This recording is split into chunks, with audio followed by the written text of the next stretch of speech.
আমি তো আসলে সবসময় একটা বিষয় ক্লিয়ার করেছি, আমি বিএনপিতে ছিলাম একজন একটা কনিষ্ঠতম কার্যনির্বাহী সদস্য হিসেবে।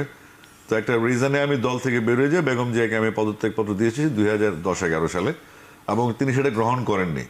তারপর আমি দলের কার্যক্রমে ছিলাম না, কিন্তু যখন বেগম জিয়া আপৎকালীন সময়, ফ্যাসিস্টের সময় যখন সভা সমাবেশ করতেন বড় বড়, এবং উপনির্বাচনগুলো যেগুলো থাকতো, উপনির্বাচনগুলো তিনি আমাকে দায়িত্ব দিতেন। তো আসলে ব্যাপারটা এরকম হলো যে আমি দল থেকে রিজাইন করেছি ঠিকই, কিন্তু দলের সাথে আছি। কিন্তু তাহলে এই অবস্থানটা কিভাবে থাকে? আমি একজন সমর্থক হিসেবে বিএনপিতে আছি, আমি এখন ওয়াচ অ্যান্ড আউটে আছি, যে আসলে আমি যে দলটা চাই, বিএনপিকে আমি যেভাবে চাই, তাদের কোনো কালিমা যেন আমার গায়ে না লাগে। মানুষ যেন বলে না আমাকে দলকানা, দল দাস, দল যে সার্টিফিকেট দেয়, দল যে কথা বলে, যে প্রেসক্রিপশন দেয়, সে প্রেসক্রিপশনে আসিস চলে, সবাই এখানে চাটুকার হয়ে যায়। কেউ সমালোচনা করে, দলের ভিতরে সমালোচনা করলে শাস্তি পেতে হয়।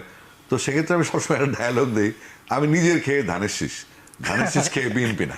আচ্ছা, এটা হলো মেইন মোটিভ। নিজের খেয়ে ধারা শেষ। এবং এই যে দল তো ভুল করতে পারে, দলের তো অনেক রকম সমালোচনা থাকতে পারে, সেটা আপনি করে যেতে চান পাশাপাশি চলে।